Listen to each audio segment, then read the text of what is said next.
Welcome to Based on a Book, the podcast coming to you on a 12-minute delay from Acidalia planitia, Mars. I'm your host, Crystal, and we are going to science the shit out of this episode. I'm Keri, and I love disco music. And I'm Lindsey, and this story made my heart rate spike at least 120. Our second title in our back to school month is none other than The Martian, the 2011 novel by Andy Weir and the 2015 movie of the same name, starring Matt Damon and directed by Ridley Scott. Set in the not too distant year 2035, The Martian tells the story of astronaut Mark Watney, who is stranded alone on Mars after a hurried evacuation and a freak accident leaves the rest of the Ares 3 crew believing him to be dead. Decidedly not dead, we follow Watney as he fights to survive and all of the world's top scientists as they work out a plan to rescue him. Miscalculations, unknown variables, politics, and a whole lot of personality drive this story across the cosmos, and I am thrilled to be your guide. But I'm not so sure about my companions. How did you guys feel about the book? And I want to start with Lindsey. How did you rate this journey? I gave it 4.5 Mars rovers. That makes me so excited. Was there anything in particular that just really stood out to you? I love the humor. Yeah, Mark Watney is so funny. He, like, the wit and that, like, seriously, so much personality in this book. And for a basically solo character for the first, 8 chapters, it feels like the first, 25% of the book. Mm-hmm. It's just him. Mm-hmm. And yet somehow you're, like, compelled to keep reading. So, no, he that character in particular was freaking hilarious, and I love the way Andy Weir wrote that like wit and irreverence and sarcasm and I got you. Keri, what'd you think? I know, Keri, our romance reader, not a romance in sight in this book. I gave it 3.5 brain cells because that's all I have when it comes to science and chemistry. Well, that's a lot higher than I expected you to rate it, I'll be honest. Because I feel like this is, I'm going to be honest, because you both warned me, the science, you're not going to understand all the science. You just got to let it happen. Let the science go. Don't stop with the science and try to figure it out. Just let it go. And honestly, that was great advice because that really helped me through the book, getting through the book. I really enjoyed the humor with it and everything. It was like kind of sitting at a 3 for a while, and the 0.5, because I feel like this book is like the type of book, at least for me personally, probably a lot of people don't agree because it's a very highly rated book, but for me personally, it was like one of those things where the rating doesn't come together till the very last sentence of the book for me. Okay. Where it's like everything came together when I got super emotional at this ending. And then I was like, oh my gosh, I feel like I finally got it and understood the path that we went on and how we got there. And that's when I felt all the feels. Yeah. Of everything that we just went through, the entire journey we went through, and that's when my rating fully settled in. Do you remember when we read The Time Traveler's Wife and you were talking about how it was like a slow kind of a slog through the first bit because they were walking you through the tiniest minutia, every single tiny detail of going shopping or doing their hair or brushing their teeth and stuff that you don't really want to hear about, and it doesn't really matter, but then you realize that it's building that connection to these characters. You're starting to learn about them. You feel more connected because they are more human to you. And yeah. I'm really with you. The first part of this book feels, at first you're like, holy crap, this is wild. And then you're just kind of like, okay, I get it. You had to do more science. Okay. Yep. That was scary. Okay. Whatever.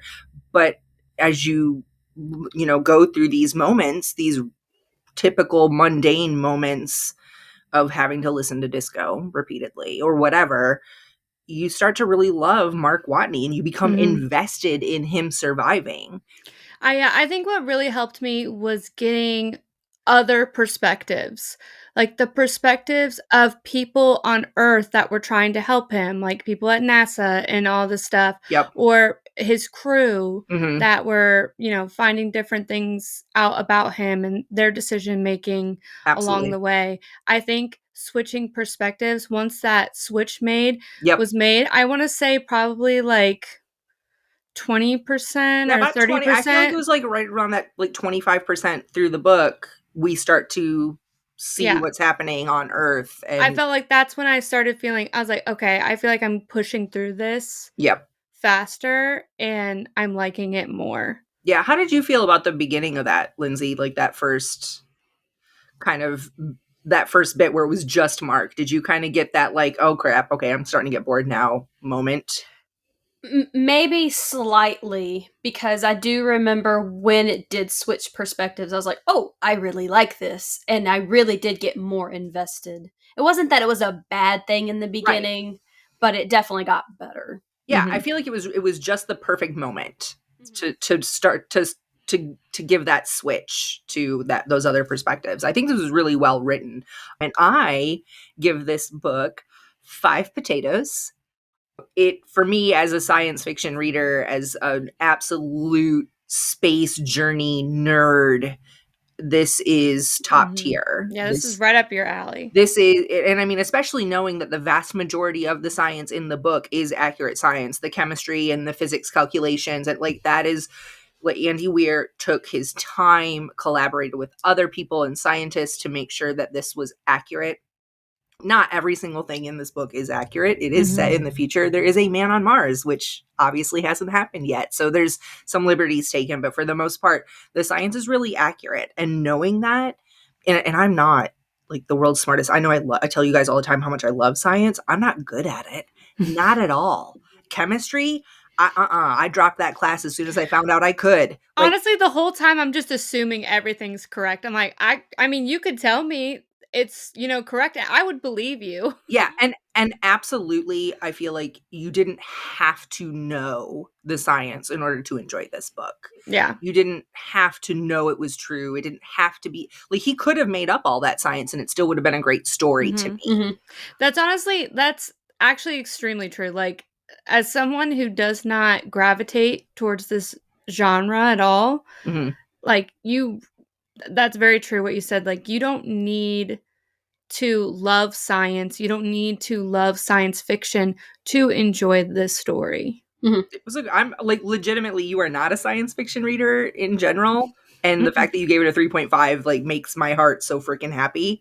And like Lindsay, I'm not shocked in any way that you liked this, but I am shocked that you rated it so high. And I'm thrilled. I'm pumped that I found a book that is science that you both liked. So I feel like I won. I don't know what I won. I mean, if the book is gonna make me cry in the end, like that's Did you cry? immediate. Oh, I was crying. Okay. You guys have to know I was crying. this is such a reread for me. I have read this book like no less than 6 times. No less than 6 times. And I know exactly what's going to happen. I know what order it happens in. I've seen the movie at least a half a dozen times, and Mhm. I still cry at the end every I time. think I've only seen the movie like I was trying to remember maybe once, and Mhm. I couldn't even remember if I had seen it like all the way through. Like maybe it was like on TV or something, and I couldn't remember exactly like how everything went down. Like I just remember like little like scenes and stuff. Mhm. Oh, I was crying at the end of the book and then cried again even more at the movie Right? because I felt like I mean, I'm kinda getting ahead a little bit, but I just felt like the movie Gave us a little bit more gave and we us a needed little it. bit more for someone like me who maybe doesn't need all the extra science, if that Right. makes Yeah, sense. no, I'm with you. What did you think, Lindsay?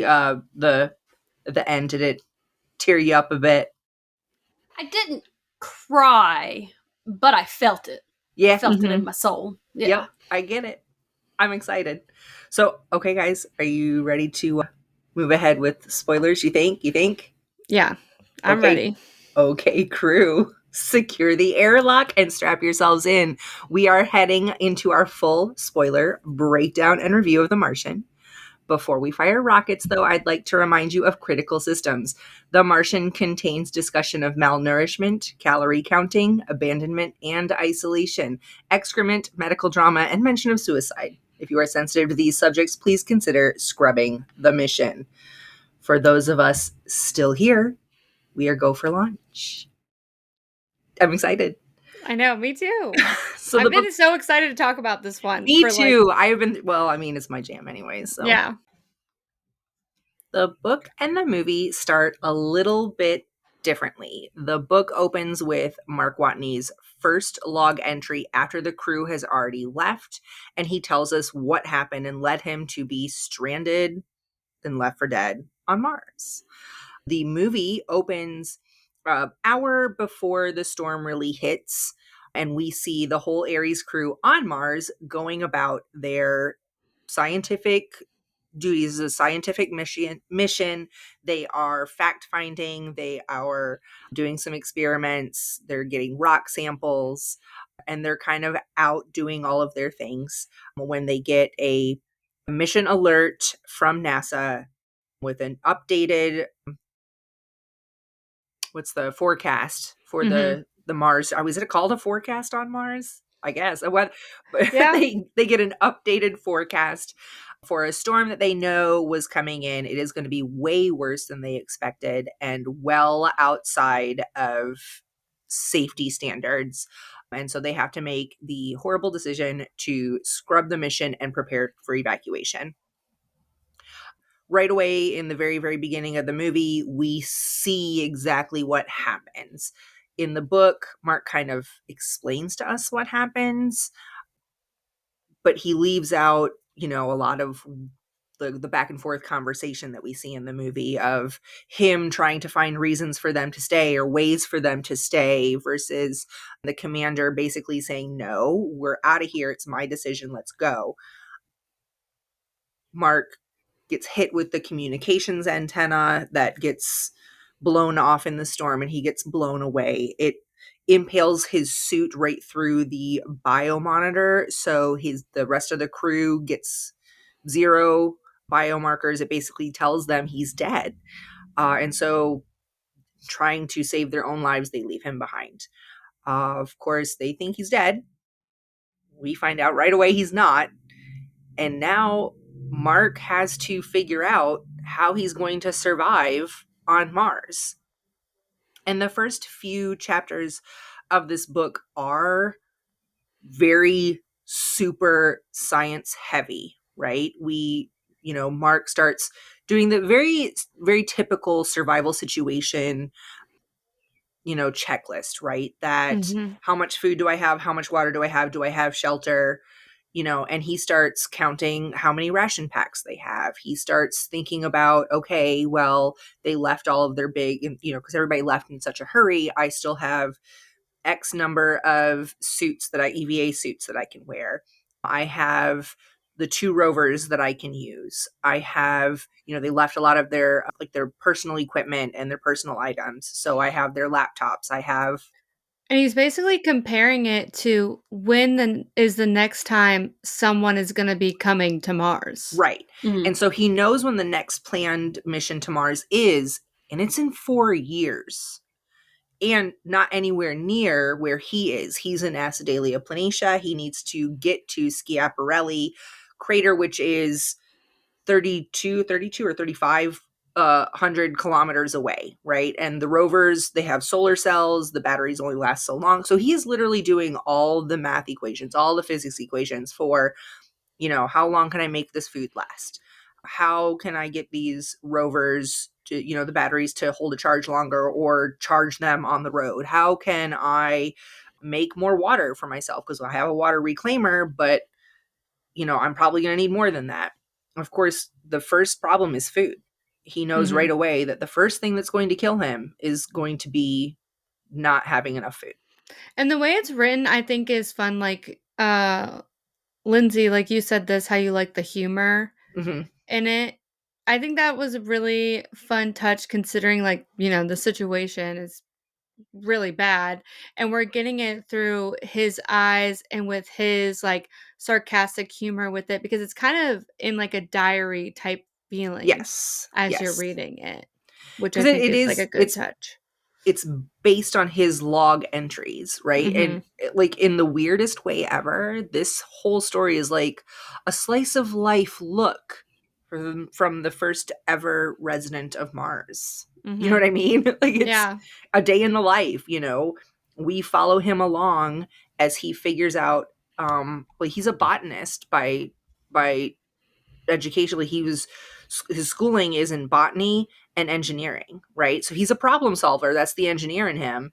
But he also knows how to grow things. And so he's trying to figure out, like, how do I make Martian soil like tillable, growable soil? Because Martian soil doesn't have the nutrients and the basically the like bio the what's the bacteria and Mhm.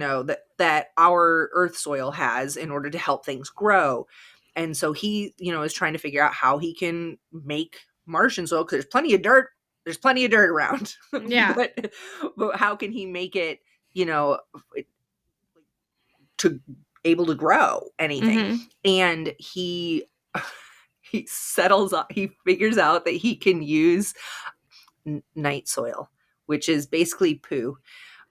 And he has all of the poo that the crew left behind because astronauts like vacuum sealed their poo and put it into separate containers, so it's not just like poo everywhere. Mhm. Um And and he yeah, had, like, a little bit of earth soil with him. because he's the botanist Yeah, and he's the this was a botanist, and he scientific mission. yeah. So That was, yeah, like, part of what he was gonna do while he was there. so he had a little bit of earth soil that did have the bacteria in it, but there was no way that that was going to be enough to grow what he needed.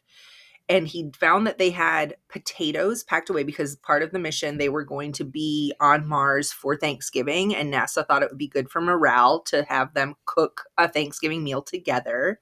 So there were a dozen potatoes, like actual whole, not freeze dried, not mashed already, not like actual whole potatoes. And he realized they're going to be the easiest thing for me to grow if I can just get this soil up to par. And so he mixes like literally everyone's shit into this bucket with some water and some Martian soil and some of the earth soil, hoping that the bacteria in the earth soil will reproduce and grow into this Martian soil. Mhm.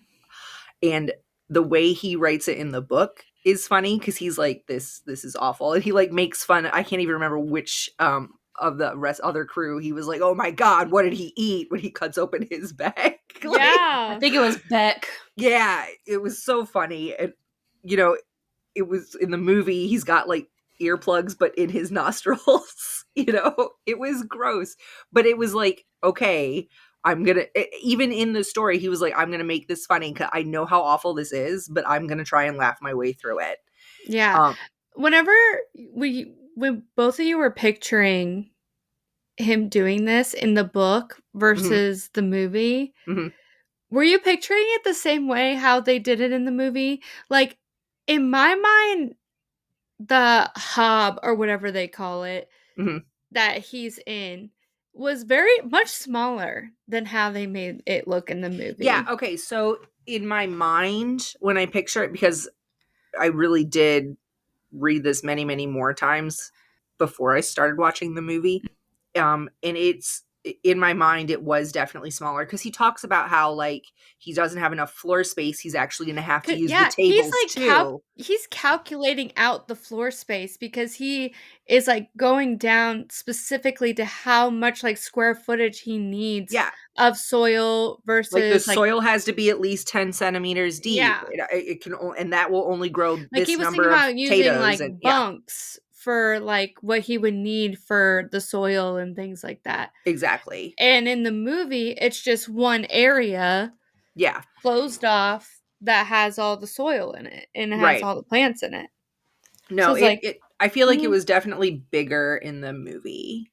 than it Yeah. was in my mind's eye, you know. Mm-hmm.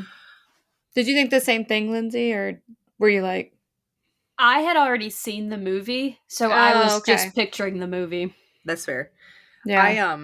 I love how, though, in this first bit too, you know, Mark's alone. He has no communication back to NASA or Earth. Mm-hmm. And because basically there were redundant communication systems, but they were all on the ascent vehicle. They were all they except for the one that broke and killed, air quotes, Mark Watney. The rest of the communication systems were on the MAV and they left with it. Mm-hmm. So he, you know, the one that would have been left with him is the one that broke and nearly killed him. So he doesn't have a way to contact anyone. And so part of these log entries is his like talking to someone, just having anyone to talk to. And I think that's part of why we see so much detail in the science. He is measuring the square footage of the hab. He is measuring the, you know, and weighing out the soil. He is, you know, measuring out exactly how many potatoes per cubic inch he can grow, how many eyes on each potato are going to be grown in this spot. And then he's calculating how many days it's going to take to grow them and when he can harvest and then replant what he has harvested in order to make even more particularly he's sciencing down to everything, you know, like measuring out like how many, you know, multivitamins do I have because potatoes aren't going to be enough nutrition, so I'm going to have to supplement with the vitamins and with the basically what are MREs, they're the nutritional packs that they already had. He's going to, you know, have to ration those out in order to make sure that he's getting nutrients along with the, you know, like he's going like hardcore down. In fact, the biggest accident we see right away is he's realized he's not going to have enough water to water his potato plants. Mm-hmm. And so this is when we get it super into chemistry. Chemistry is the class that I dropped in as soon as I found out I could in school. I am not good at chemistry at all. It's interesting. I think it's really interesting. I just don't get it. I respect people that are good at it, And but he that's not for me. right? Nope. So he realizes he has to make water. Everybody in the world knows that water is H2O, right? And so he's like, well, I can get hydrogen and I have oxygen. So if I can get the hydrogen and the oxygen, and he like basically makes an explosion and he's like, it's going to be a controlled burn. I just have to do the math. It'll be okay. And he does the math and he's got it all figured out and he's measuring and going slow and making sure that everything is all right.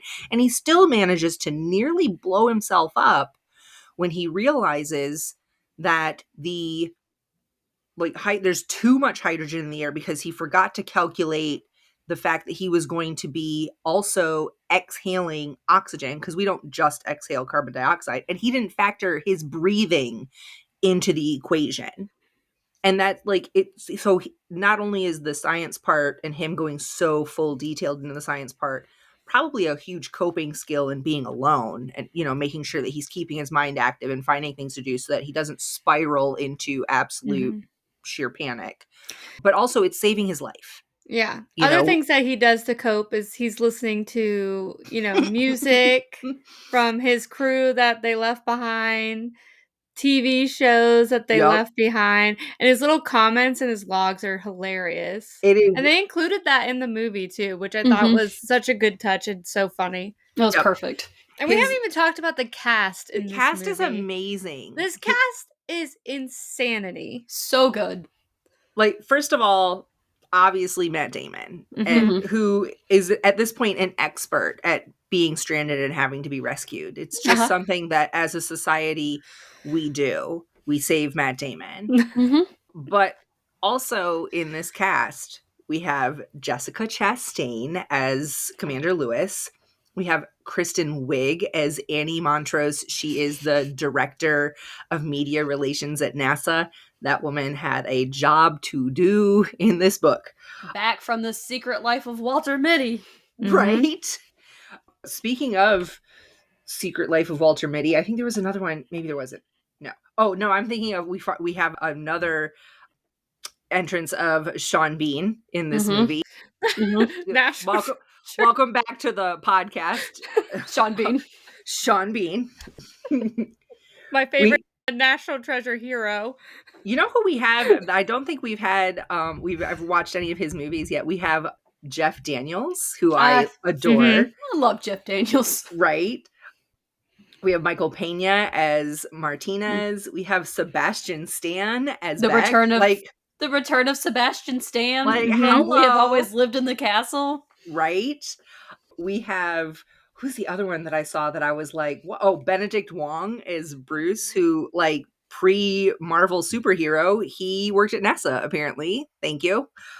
There's just this movie is just packed with people that I was like, oh, I forgot he was here, or oh yeah, no, I haven't, because I hadn't watched this in maybe like 2 years, 3 years, and it's still kind of refreshing when I see these faces that we know so well at this point. It was a really great. Oh, and Donald Glover. Mm-hmm. Like, yeah. oh, like, where'd you come from? And then, of course, Vincent Kapoor, who is in the movie, but the character is Venkat Kapoor in the book. Mhm. I am going to just absolutely massacre this name. Chiwetel Ejiofor? I have no idea, and I'm sorry, but you are an amazing actor, and when I see your face, I smile if you're listening. Sorry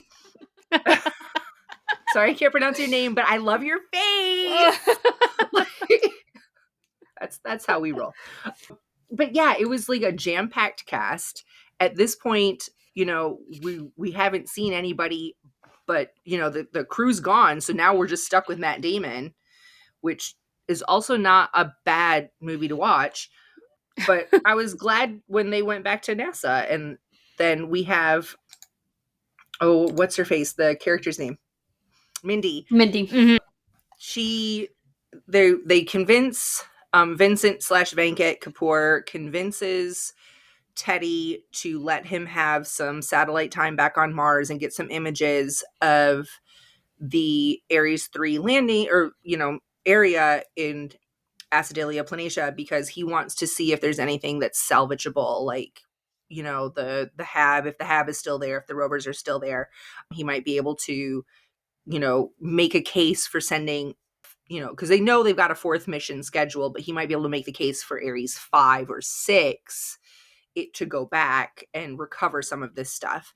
And of course the head of NASA, and this is where a lot of politics start coming into the book, because we had, like, I hadn't really thought of this point the first time I read this book, but the head of NASA, Teddy, is like, no, because we are a public agency, and like we have 24 hours to release any photos that we take. If we take photos of that site and Mark Watney's body is visible, I basically just broadcast his body to the world, and I don't want to do they that. like have announced everything, and the whole world thinks Mark Watney is dead. Like, it's they've had memorial services already at this point. But Vincent Venkat convinces Teddy to like give him some satellite time, because they can sell it as, we're looking to see if Mark's body is recoverable.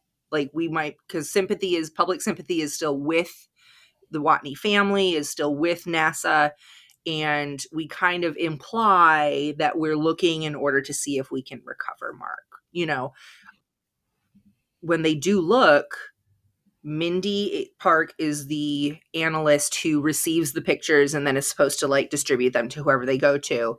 And she notices, she's like, oh, I think those coordinates are from the Ares 3 mission. Let me see if anything's there. And she looks at them and she's like, wait a minute. I don't think the rover is where we left it.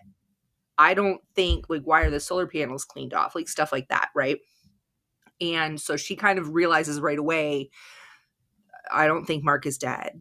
I loved this part because I felt like we were in on this secret, and we were watching them find out, oh my God, he's still alive. Like, we've known the whole time, but now they're catching up to us. Yep. And I really liked that. I was afraid that they were gonna like let it go too long in the book.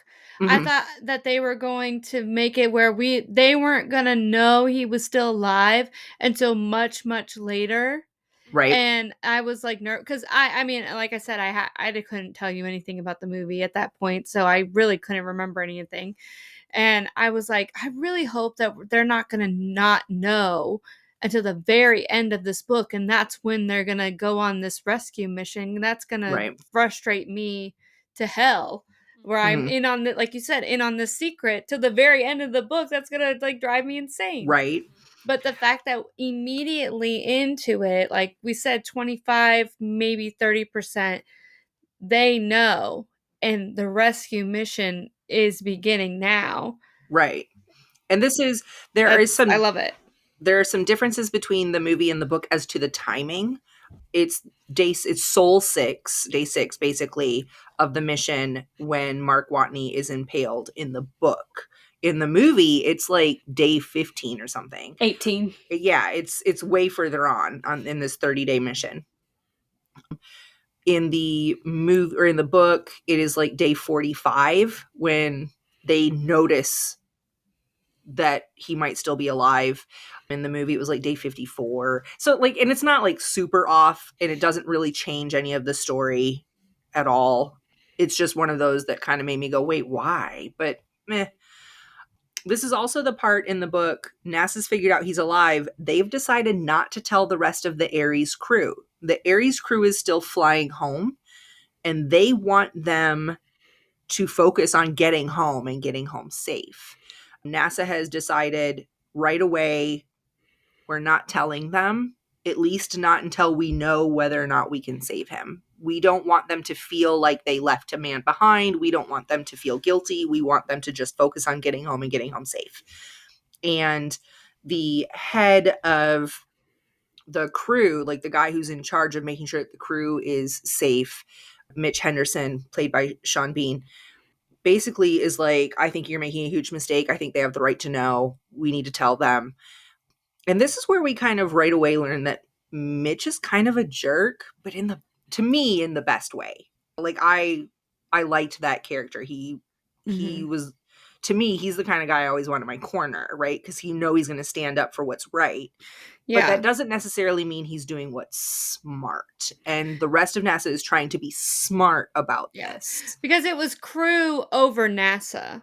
Right. For him. Right. In my opinion. That's what it appeared to me. Like it was crew over NASA. Like that crew was most important. Right, exactly.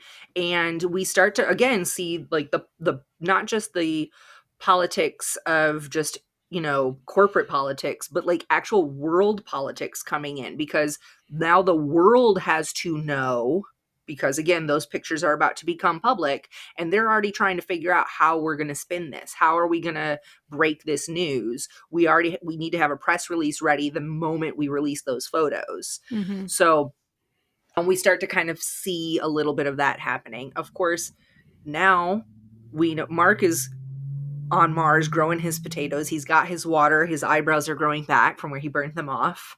Mm-hmm. I do love the explosion that happened in the movie. And then he goes and sits in his bunk for a second. You see the steam still rising off of him. It's coming off of him. That was a nice touch. He's like, well, I blew myself up. I loved seeing the logs in the movie too, because reading it in the book, for some reason, I was having a hard time imagining him recording the logs. Mm-hmm. And I'm thinking of him sitting in his bunk, writing in his diary, like, dear diary, stay high. I felt the same exact way, because it really felt that way, where I was like, you mean to tell me like chaos was like happening around you, mm-hmm. like where like shit was hitting the fan, mm-hmm. and you're like, pause, writing it down, like for long logs. And I was like, that doesn't make sense to me. In the movie, there were cameras everywhere. Yeah, these are video logs. These were video logs. Even when he was like actively working on things, they had cameras set up. And he's talking through it as he's looking going. up, talking to like the surveillance type camera up there that he set up. Or he would have like almost like GoPro type situation. I was gonna say, I'm picturing like a Ring doorbell camera with like fisheye, Yeah. Yep. Yeah, he has like a GoPro on as he's like walking around. That makes more sense to me. Yeah. I will say I have the audiobook.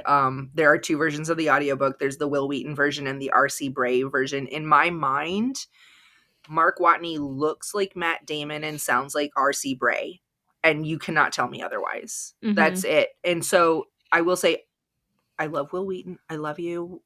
I honestly, like, legit, if you are listening, hi. I would be thrilled. I'm a super Will Wheaton, like, fangirl.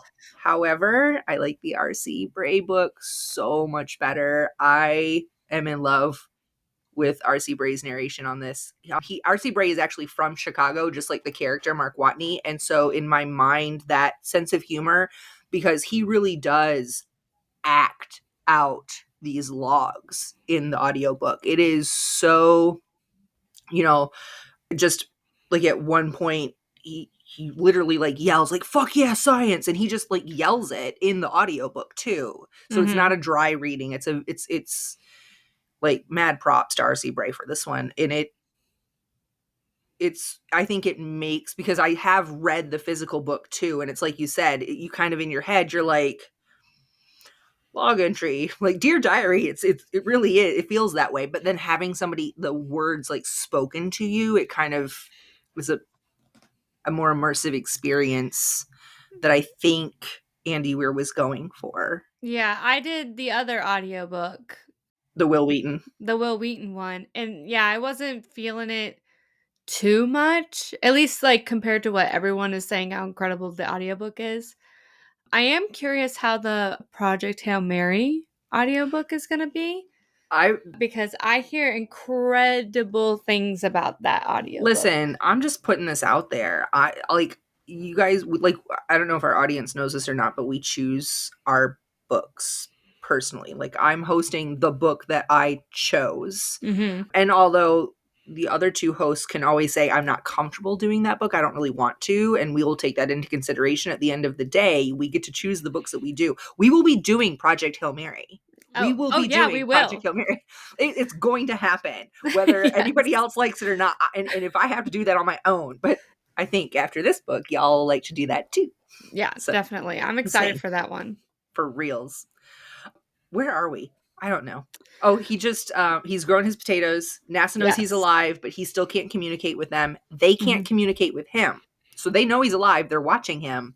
They have no way to say, we're going to find a way to get you some food, or we're going to find a way to something. They can't even tell him that. So now that he's got food growing, now that he's got his water situation figured out, he's even going, okay, I've like 4 years until they come back to Mars. Like I can't sit here by myself. I'm gonna have to find a way to communicate. And he gets it in his head to go pick up more human trash left on Mars. And he goes and finds the Voyager rover. No, which one was it? Pathfinder. And Sojourner, the rover's pet, the rover's rover. So so he goes and he finds Pathfinder, and NASA's watching him, and they're like, where's he going? Because this is like a days long trip. He's packed up his little rover car to go find the Pathfinder, and he's headed off in some random direction, and they're like, where's he going? What's going on? Because NASA's watching him hard now. They've rerouted satellites to get more images. They've got people like working on this nonstop round the clock. And he keeps going, they can't figure it out. And then suddenly it dawns on them, wait a minute, we've left other stuff on Mars. He's heading right for Pathfinder. And of course he finds Pathfinder, he packs it up, he takes it back, and there is some sort of radio that he can use to communicate. It's clunky. He can only send images, and they can, if they figure out what he's doing, and he doesn't know if they have, like, again, he has no idea, but he's just trying to fix this stupid Pathfinder to be able to send an image so that, fingers crossed, somebody will notice at some point. But NASA's already figured it out. They went and got the guys that worked on Pathfinder to... I love this part. I like this part a lot in the movie. Whenever it's like all coming together at this point, and we're seeing it on their perspective as they're like setting everything up, like the way that it's filmed, where Yes, we see he's Mark setting, on one side. Yeah, Mark on one side And setting everything up, and then all of and then them, flash to JPL. yeah, Mhm. they're setting everything up in order so that they can communicate back and forth. They do that a lot throughout the rest of the Yep. movie as they're trying to tell him what to do. They're also practicing and setting up the scenario themselves Right. to ensure that it would work for him. Yep. And I love that. I thought Oh, that yeah. was really good. It And was so cool. this is to me, as the science nerdy, this is that moment when you're like, yeah, this makes sense, right? Because they know what he's doing and they know the stuff that he has because they're the ones who packed everything, right? Mhm. And much like our amazing Keri, who packs and has her list ready to go a week in advance, NASA knows every bolt, every weld, every milliliter of liquid, anything that was in what bottle, where the bottle was manufactured, who touched the bottle, who packed the bottle, who put the label on the bottle. That's NASA, right? So they know what all he's got. They know everything about everything that he has. And so they are engineering it back to those specs on Earth to make sure that it's going to work so that when he gets everything up and going, they're ready to talk and they're ready to receive. And right away, Mark sends a picture that says, still alive, anybody there, kind of thing. And right off the bat, they move, like NASA was ready and waiting, and they move the head of the camera so that he knows, holy crap, they're there. Mhm. And And it was like emotional. It's like Yes. like I finally communicated with someone, like I'm not alone. Yep. There were a handful of moments that, well, still get me emotional in this book, and that is definitely one of them. Mhm. So they have to figure out, more science crap. They have to find a way to communicate because he only has, like, again, they only have the camera. So he has to come up with the, a way to communicate with them. Yeah, They come faster out, way. right. So they come up with a faster way. And then after they come up with a faster way to communicate short messages by just moving the camera, they tell him their plan for how he can rig the Pathfinder radio into the rover and basically chat, like with a keyboard, instead of having to send these messages with the camera angles pointing at different signs for a code. You know what I mean? So that's super exciting. And then he gets, because he even like, I'm gonna chat, and that it's, made me emotional because oh it's yeah, like, and it was like being like projected to everyone because like everyone's been like waiting for for this moment for yep, them to get into contact with him, and then they chat him, and I think at this moment they tell him that he's like, how's the crew, and mm-hmm. like what was the crew like, what did How they did they say? react? Yeah. And Mhm. then they're like, we haven't told them yet. And he was like, F you, F this. Why haven't you effing told them? Blah, blah, blah. And then they're like, everyone can see you Watch your writing all this language. out. Watch your language. It like, I ask myself, and now I'm gonna ask you guys, what would you have said? This is the first Oh, time I you've would have reacted spoken. the same way. This is the first time you've spoken to anyone in months. You have been alone, not even a cat to talk to. Alone. You and your best friend, the potato. Yeah. Me What do and the you, potato. so what would you say? I'm gonna be livid. I'm gonna be like, why aren't you why are you not informing Right? the crew I've been with for a very long time? Yup. Why, like, everything the truth of what happened. So they're finally communicating. My favorite And part was when they told him to watch his language because it was being broadcast, and he's like, "Look, boobs." yeah, Yeah. Yeah. that was a good one. Because again, at this point, he is so irreverent. He is just done with everyone, but also like, I'm still on Mars. Yeah, what are you Like, gonna do about what are it? you gonna do about it?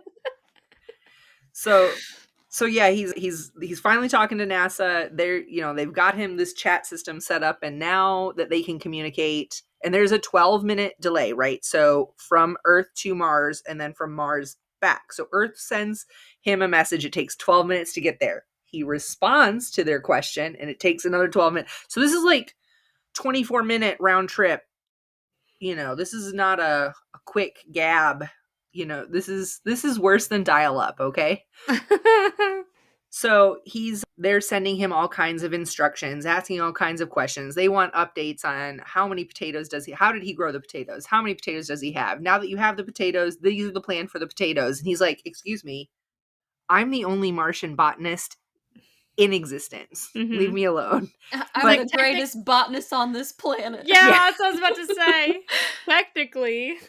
He was so and I love the part where he talks about being like, he's a pirate. He's colonized Mars because he was the first one to grow crops on Mars. So that means he's colonized Mars. Like he was like first ever Martian colonist. He's, in fact, at one point in the book and in the movie, the rest of the crew is like, well, if we do this, I'll get ahead of myself. But basically, they're like, if we do this, not even Mark can say he's done that. Because at this point, Mark can say he has done everything. Mm-hmm. So NASA's sending him all these instructions. And one of the instructions is how they're going to basically retrofit one of the rovers, or just Frankenstein one of these rovers, to make it livable and drivable for the incredibly long freaking drive to the other MAV, right? Mm-hmm. Or to the where like the other Schiaparelli Ares, yep, where the Ares 4 rocket is. Yeah. And so he starts doing that and he starts working on that. But one of the things that happens is the food resupply that they were going to send him explodes at launch, right? It doesn't make it through launch. And so they have to move up their plan to get him moving and going, because they don't think that they're going to be able to get him another food supply before, because by the time they launch one, it's not going to get there in time before he starves to death, basically. Well, also, the reason they had to move up the launch is because there was a breach and all the potatoes died. The airlock breached because of a failure in the carbon fiber material around the airlock.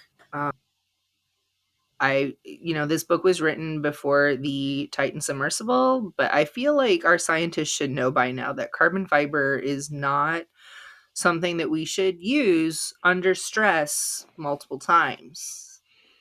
We've learned our lessons now. I feel like that is, although this was written long before then, we know better now, and it would never happen on Mars. So thanks, Andy, for pointing that out for us. I wish other people would have learned those lessons. Having said that, so the airlock explodes, it kills all the potatoes. Now they have this rush to get him more food. The one food rocket explodes, and they're scrambling to get another one together.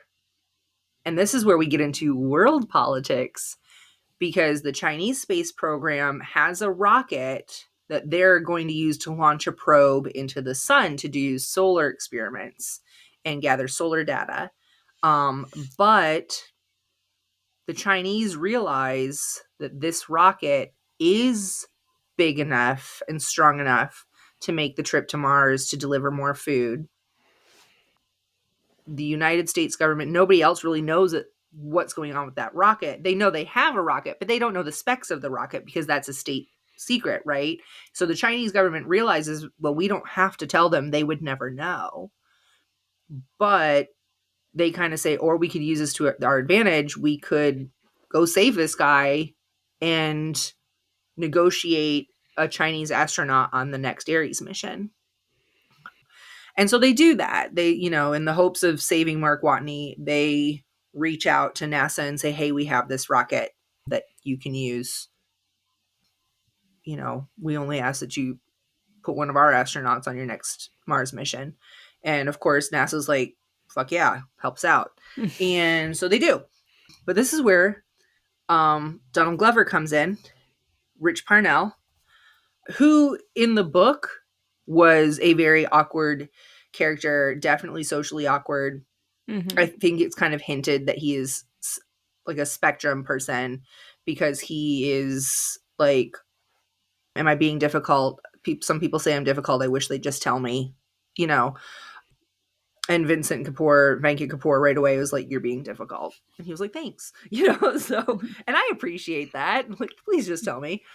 But Rich Parnell is an astrophysicist and he does all the math. And he's like, we could, instead of shooting this rocket with the food at Mars that probably isn't going to work and we all know it, we just don't want to admit it, we could use that rocket to resupply the Ares 3 and they could slingshot around Earth and go back to Mars and get Mark. And I think that would work better. And I've done all the math. And they have a little meeting and decide, like, it's a secret meeting because they don't want to let out what is happening because they haven't decided yet.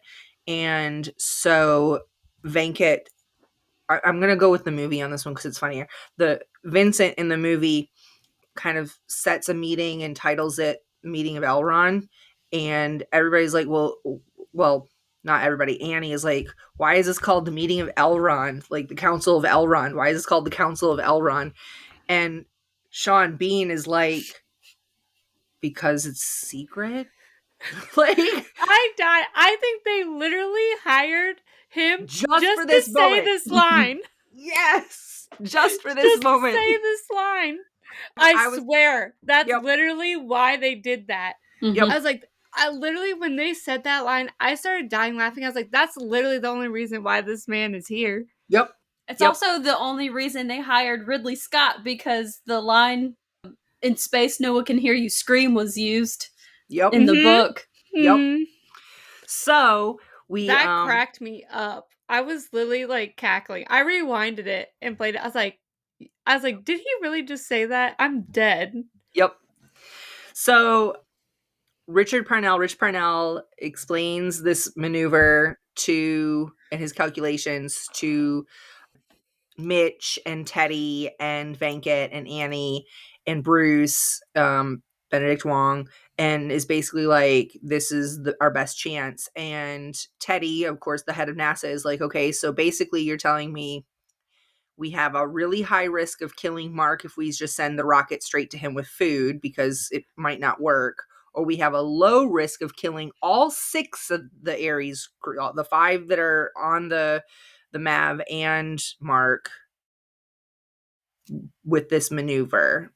And he's like, no, we're not doing that. We're going to save at least the 5 and we'll send the food to Mark. And if it doesn't work, that was my call. It is what it is. We've got a Saving Private Ryan all over again. For realsies. And Mitch loses it at this point. He's like, no, this is what we need. We like the Rich Parnell mover is the way we need to let the Ares crew decide. Commander Lewis has the right to know this. She needs to be the one to decide. Like, because she was the one who made the decision to evacuate in the first place. Yeah. Yeah. So, and of course they all override Mitch. Well, he never comes out and says he did it, but somebody, and it's heavily implied it was Mitch, sent the whole file with the Rich Parnell maneuver to the Ares 3 secretly as an attachment that was supposed to look like an attachment of the pictures of the kids to Johansson. Was it Johansson? I can't remember. Vogel. To Vogel. And so when he can't open what he thinks is an image, he goes to Johansson and to see if Johansson can open it. She's like, this isn't even a JPEG. This is, I don't know what this is. Just look. And he was like, holy crap. I think I know what this is. And the crew all decides together that they're going to go save Mark. Which is another one of those moments in the book that kind of had me like tight in the chest. But watching it in the movie and watching them all decide in the movie is just okay, I'm going to tear up a bit. I'm going to tear up in this moment because you can tell they're all suddenly like they feel like they're a little bit more in control now. They're a little bit more excited. And this deciding this is going to add an extra like 533 days or something Yeah, so to they're their a whole entire basically another year and a half to them not getting home, not seeing their families. You know, some of them have kids, some they have, you know, some of them have spouses, they have family to get back to, and this is going to add a whole nother year and a half to that. Commander Lewis has an ABBA album to get back to. For real. For real. relatable. I love and honestly, we haven't talked about it yet, but like I know we've said that we made fun of Commander Lewis loving disco, but the soundtrack of this movie is really good. I mean, yes, it's full of disco, but it's the best. It's the best disco. It's so fun. It's so fun. So we've kind of sped up the pace. Now there's still a lot of ways that this could go wrong, right? Like if the rocket doesn't reach the MAV, then and they don't get their resupply, then all 5 are going to starve to death before they ever get to Mark, you know? And so if that goes wrong, we're in trouble. You know, if their flyby trajectory is too fast, they won't be able to catch Mark. Mark still has to get to orbit, you know? So there's a lot of things that can go wrong. In the movie, it picks up the pace so fast. In the book, Mark still has to get to Schiaparelli crater to get to the MAV, the Ares 4 site. And it's a really long distance, and he struggles. Like in the book, there's a sandstorm that means his solar cells are not charging. There was a sandstorm in the book which was not in the movie. Yeah. There's a sandstorm that means his solar cells aren't charging, and if his solar cells can't charge completely, that means he can't get there as fast. But he doesn't know there's a sandstorm coming because in the book, he's had an equipment failure that killed his radio, and now he has lost all communication with NASA. In the movie, he maintains once he gets communication, he has it the whole time. He has it the whole time. In the book, he's lost communication, and he is literally sending more, like putting out rocks as Morse code, knowing that they're still watching him. He's leaving rocks as Morse code every day with just quick updates, but there's only so many rocks he can use in certain areas because he's driving through some very sandy areas, and it takes time to do that, and he's exhausted. He is malnourished at this point. He hasn't eaten. This is like Soul 450 at this point. He's in the movie, oh man, seeing him skin and bones. He was skin and bones. You know, he's got like bruising, a full beard. Yep. Like his teeth, everything. Like it made me like emotional. And they talk about it in the book about how he's losing, you know, he's going to be malnourished. He's going to lose muscle mass. And he talks about being tired, and he talks about not necessarily having the strength to do certain things. And then he talks about like using Vicodin to get through the day because he's out of caffeine pills. He's exhausted and sore and tired, and he just, you know, and so like we see, and then at one point he talks about making Mars tea. Isn't that what he called it? It's Mars tea is basically you just warm up the water and then drink it. That's Mars tea because he doesn't have any coffee. He doesn't have any tea. He doesn't have anything left. He's got water and potatoes, you know, and he's saving some of these meal packs for like to celebrate certain moments, like celebrating his halfway to the Ares 4 site, celebrating when he gets there, celebrating the day he gets to leave, and then he has one pack for surviving something that should have killed him. One of the things that should have killed him is when the rover tips over because he gets stuck in like a sandy spot heading down a crater, and it just flips and rolls and it comes apart. And we don't see a lot of this in the movie. The movie goes really fast paced from the moment they decide to go rescue him to the point where they get to like he gets to the Ares 4 site. And there's a lot of more, you know, again, isolation, him creating the bedroom bubble balloon off of the side of the rover. We don't get that in the movie. In the movie, it makes it look like it's like a 10-day drive. In the book, it's like a 35, 40-day drive. He's living in this rover, which is not like a camper van. There's, you know, there's no full-size bed in the back. In the movie, at this point, Isn't this where, so we're in the perspective of the people at NASA, and they're talking about how when he gets to the Mav at Ares 4 or whatever, Mm-hmm. and he has to get there, he has to take off all these different. This part had me shook. Okay, listen. This part had me so shook and stressed the hell out. I really have to talk about this. He had to go there, and they told him, well, at first they're all telling, I mean, I can't remember all these different groups names, but they're telling the people, what's that guy's The name? JPL people are telling the NASA people Yeah, that they're we're like, going to you have to have to. gut this Yeah, because there's rocket. too much weight. It's too far because the crew won't be able to get too close to And it doesn't Mars. have enough fuel because Yeah. part of the reason they send it ahead of time is so that it can slowly draw in hydrogen Yeah. from the atmosphere over the course of, again, This years. part had me fucked up because they literally had to take off weight from it. So they're like, "Okay, present to me what we have to take off." And they start discussing all the things that need to be taken off Mm-hmm. the rocket that he's going to be sitting in when he goes up into space. And the guy's like, "Are you serious right now?" They're like, "We haven't even gotten to the worst part yet." They're Yeah. like, "You have to take off the nose, the front of the The ship, cone at the top. the cone at the top, and you need to put it in a tarp around it." Yep. Yep. And like he's like, you want to send him in space Mm-hmm. in a tarp. In a This convertible. part had, yeah, in a convertible. This part had me so messed up. Like and then they communicate that to him. I can't remember if they did that in the book. Yeah. Yeah. Okay. Well, because when he gets to the Ares 4 site, he now has communication back with NASA Yes, that's because what it the was. Mav I was like, has I was getting communication. confused. I was getting mixed up. I was like, I swear that happened in the book, but I couldn't remember when the communication came back. But I just remember in the movie, this part was so funny because Matt Damon sitting there, he's like, they keep trying to like make it sound fun to me because I'll be like the fastest man ever, like in space. And he's like, you know, like that's just like stupid. I'm not doing that. He's like, I kind of want to be the fastest man ever in space. And then he just starts knocking everything out. Yep. I'm like, oh my gosh, this has me so stressed. Like from here on out, I don't think I was breathing. No, and in the book, like you're thinking to yourself, holy crap, holy crap, holy crap.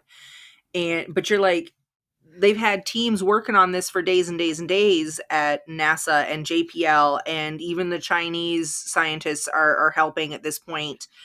And like, they must have the right answer. Like, obviously, they've gone through the calculations, they've run the drills, they put in the simulation in the computer, whatever it is they had to do. So it must be okay. Spoiler, it wasn't okay. Mark gets there, he gets in the rocket, he's done all these alterations, he's taken the whole thing apart, he's pulled all the seats out, panels out, the nose cones off, everything's gone. Like It's he's covered in a literally gonna tarp have with a ratchet windows. strap, He's you gonna have know. windows going up into space. Like that is like open windows. It's a rag top. It really, Like literally. it literally had me so shook. And he goes to, and the whole idea is that Martinez is going to remote drive the rocket Mm-hmm. because they've had to pull the whole control panel out to lose weight. Mm-hmm. And Mark is in his EVA suit, so he wouldn't even have hands, good dexterity to control it anyways. Because you have to be in your EVA suit when you don't have a freaking nose cone. Yeah. So here's Mark, basically starved.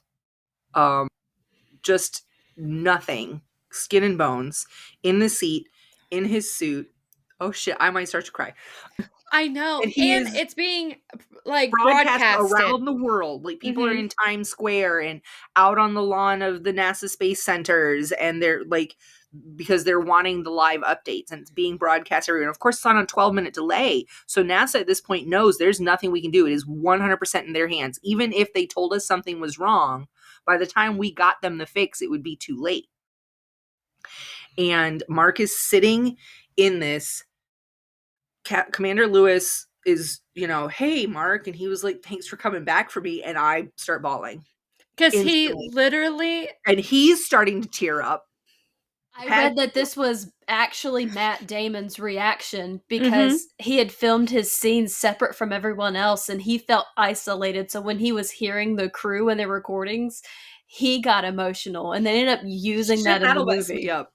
That's a lot. Yeah. Yeah, I saw that interview when he said that and I was like, "Oh my." When has that genuine, you could like feel that genuine reaction because that was like the Yep. first time hearing a human voice Yep. since, and it was like familiar human voice since Yep. everything happened. And whenever they start like counting down, oh man, I have tears in my eyes right now. See?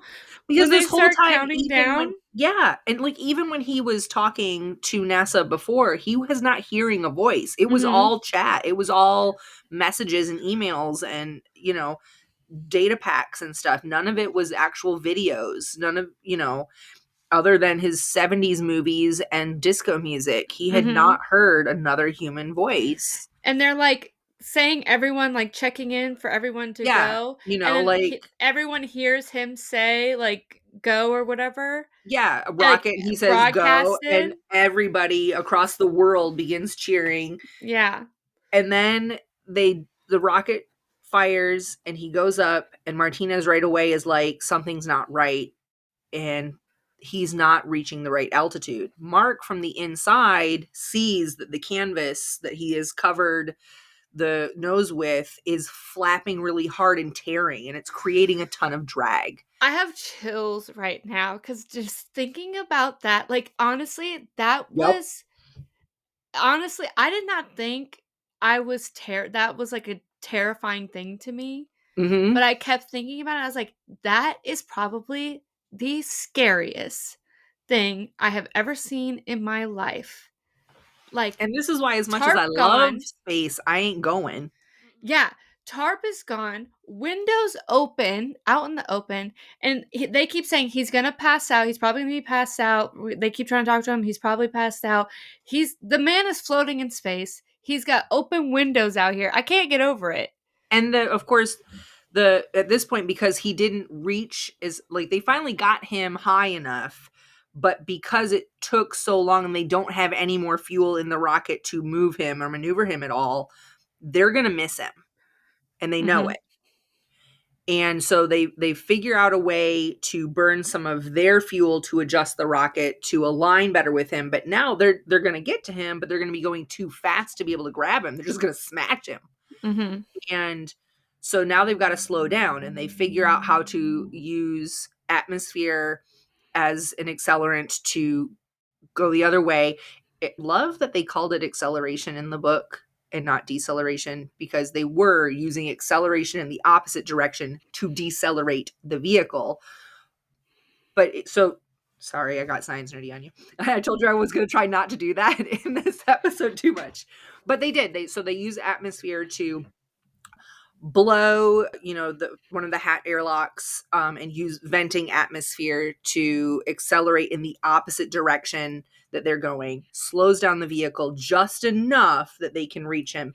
In the book, this moment wasn't quite as dramatic. The dramatic moment of them getting him into the MAV, the The whatever Hermes. Ares return vehicle, the Hermes, there you go. Getting them into the Hermes was just him arriving in the Hermes, right? Mhm. In the movie, there's a little bit more because the tether won't quite reach and they have to, go, and he does get to pop the hole in his hand and be like Iron Man. And so like it's a little bit more dramatic in the movie, but I loved it I still. I'm know. not And he mad even at says like all. cuz he's like talking to them and they're like you're too far away. He's like, "All right, I'll just wave at you when I go by." Like, Right. damn. Like it's Yeah. not even working right. Yep. And that whole part of him like coming to her, I Hmm. know it's like so dramatic, but it was like No, and she then was the it's one that left slow. him. Yep. She was the one that left him. I want to get emotional right It's now. okay. She It's an was the emotional one that moment.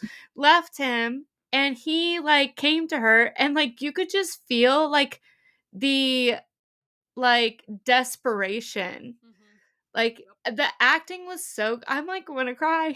And when it slows down and we see him getting wrapped Yeah, in the it was, like tether the and acting was so good because they were so desperate to grab onto each other to get back, like, that was so good. it was, and then they get in the Hermes, and right away somebody's like, they take his helmet off, and they're like, "Damn, son." He's like, "I haven't had a shower in a I year." know.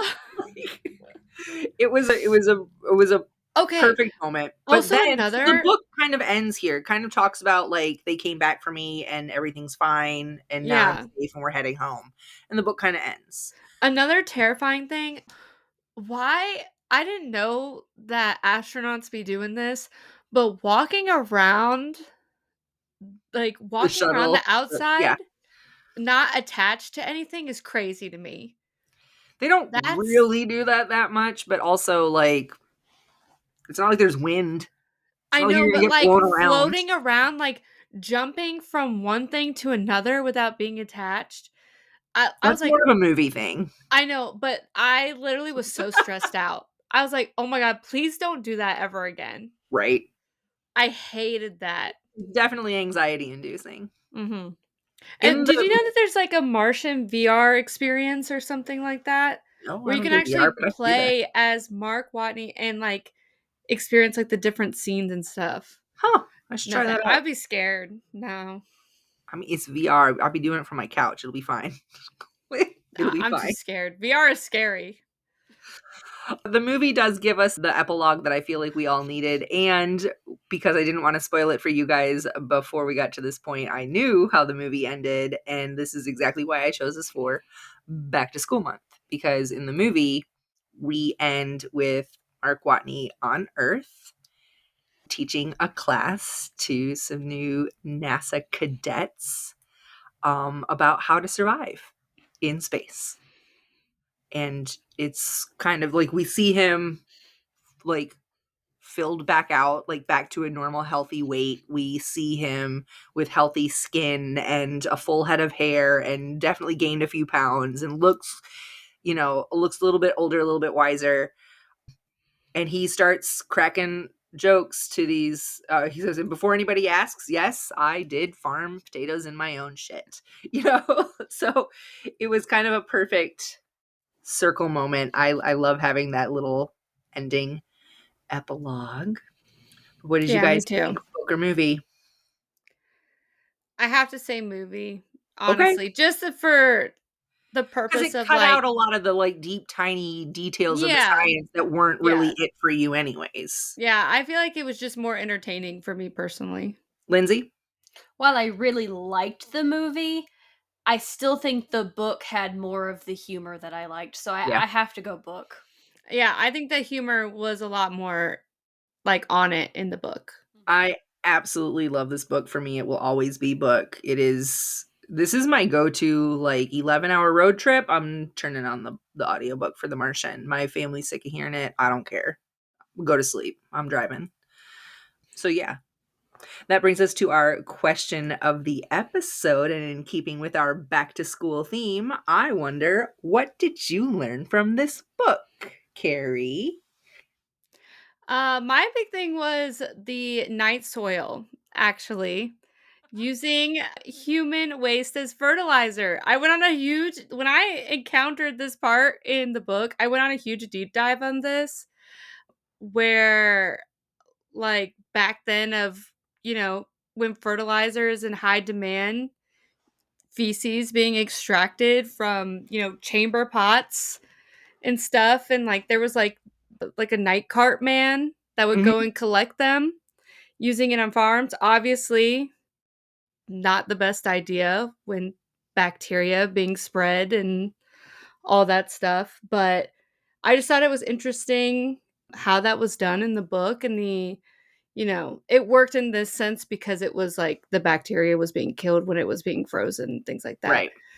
But I don't know. I didn't know about that. I didn't know like all the details behind that, so I found that kind of fascinating.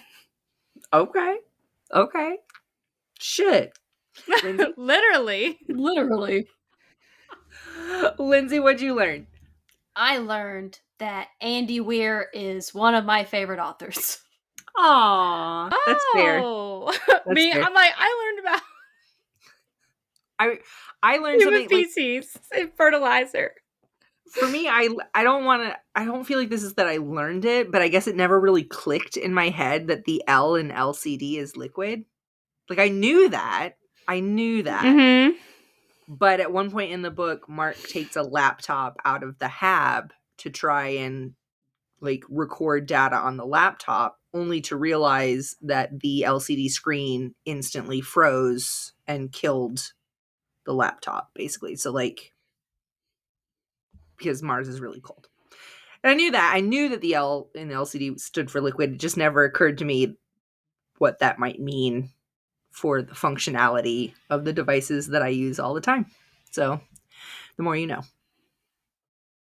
Yeah, we There all you learned go. something. There you Mm-hmm. go. Welcome back to school. Well, with that, I think that wraps us up. Thank you for joining us on yet another space adventure. We're so glad to have you in our crew. Don't forget to follow us on social media for mission updates and additional book to screen news. Unlike the Mars Hab, we have redundant communication systems and can be found on Blue Sky, Facebook, Instagram, TikTok, and YouTube. We love to gab and promise to keep the conversation going. So until next time, stay tethered and leave the nose cone on. We'll see you in the next chapter based on a book. Bye. Bye.